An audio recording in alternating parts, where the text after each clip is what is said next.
네. 제가 제일 걱정하는 시나리오는 네. 박근혜 대통령이 탄핵 인용이 기각되고 대통령으로 복귀했을 경우에 네. 본격적인 전쟁 준비에 서두를 거라고 봅니다. 네? 전쟁 분위기를 무슨 고조하는 어떤 그 미국의 대북 선제 공격에 대해서 상당히 그 어떤 분위기를 구체화하는 쪽으로, 선제 공격이요? 네, 그런 쪽으로 굉장히 그 안보 분위기, 안보 이슈 띄우는 쪽으로 대통령이 움직일 것 같아요.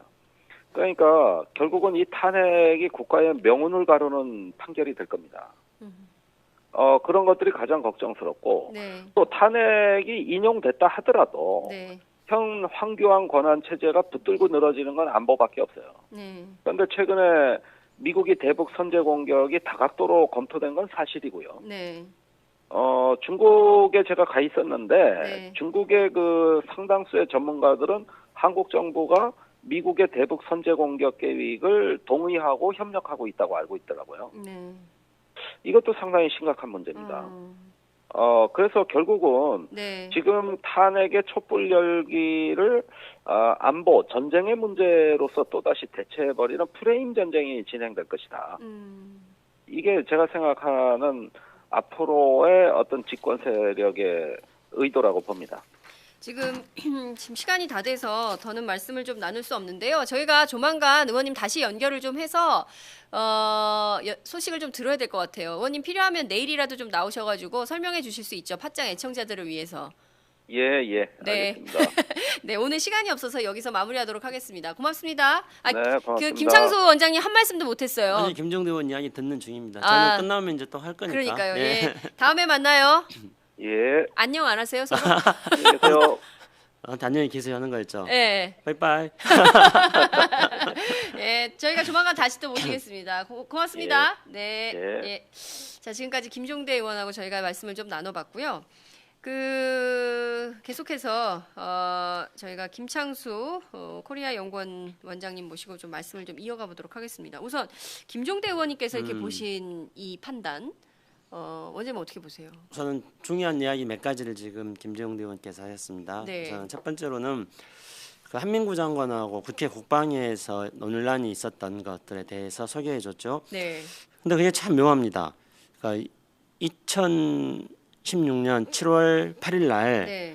한미 양국이 사드 배치에 대해서 합의했다고 발표를 했습니다. 그것도 그냥 뭐 투스타급이 한미 양국의 투스타급이 서명했다고 발표한 거예요. 네.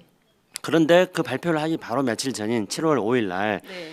김정대 의원이 국방부 장관한테 당시 또 마찬가지로 한민구 장관이었죠. 네. 질문을 했습니다. 근데 한민구 장관은 그때 배치 안 한다 배치 그랬어요. 안 한다 그랬어요. 네. 맞아요. 근데 며칠 만에 배치를 했지 않습니까? 네.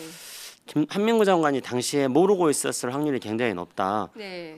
또 한민구 장관뿐만 아니라 7월 8일 날 한미 양국이 사드 배치 발표하는 그 시점에서 윤병세 외교장관은 네. 뭐 백화점에서 양복코치로 갔었잖아요. 바지코치로 갔었죠. 예. 예. 그래서 우리 외교안보 라인이 모르고 있었다고 보는 그런 게 유력합니다. 근데 이번에는 이제 그 C-17 수송기를 통해 가지고 네. 그 서태평양 상공까지 지금 와 있는데 네. 그런데 그 시점에서 한민구 장관은 거짓말을 했죠. 또 거짓말한 거죠. 근데 이번에는 한민구 장관이 모르고 몰랐을 가능성보다는 네. 알고 있었는데 네. 국회에서 거짓말했을 그럴 가능성이 훨씬 더 크다고 생각합니다. 장관이 이래도 됩니까? 이게 지금 대한민국의 네. 아주 심각한 위기 상황에서 네. 국회가 그냥 그 무슨 직원들 뽑은 거 아니거든요. 네. 국회의원들이 어디 무슨 누가 사장님이 뽑아가지고 온 분들 아니고 국민들이 국회로 보낸 대리인들이에요. 네. 그 대표 대리인이 와 있는 곳에서 이렇게 밥 먹듯이 거짓말을 하는 국방부 장관 이거 이대로 괜찮은 겁니까? 그러니까요. 예? 이게 한두 번이 아니지 않습니까? 그렇죠. 이 엄청난 국가적인 위기를 불러올 수 있는 이 엄청난 상황을 이런 식으로 애들 장난하는 것도 아니고 말이죠. 것들에 대해서 소개해줬죠. 네. 근데 그게 참 묘합니다. 그러니까 2016년 7월 8일 날 네. 한미 양국이 사드 배치에 대해서 합의했다고 발표를 했습니다. 그것도 그냥 뭐 투스타급이 한미 양국의 투스타급이 서명했다고 발표한 거예요. 네. 그런데 그 발표를 하기 바로 며칠 전인 7월 5일 날 네. 김정대 의원이 국방부 장관한테 당시 또 마찬가지로 한민구 장관이었죠. 네. 질문을 했습니다. 근데 한민구 장관은 그때 배치 안 한다 그랬어요. 배치 안 한다 그랬어요. 네. 맞아요. 근데 며칠 만에 배치를 했지 않습니까? 네. 한민구 장관이 당시에 모르고 있었을 확률이 굉장히 높아요. 예, 안녕 안 하세요? 서로? 안녕하세요. 안녕히 계세요 하는 거였죠. 네. 빠이빠이. 예, 저희가 조만간 다시 또 모시겠습니다. 고맙습니다. 네. 예. 예. 자, 지금까지 김종대 의원하고 저희가 말씀을 좀 나눠봤고요.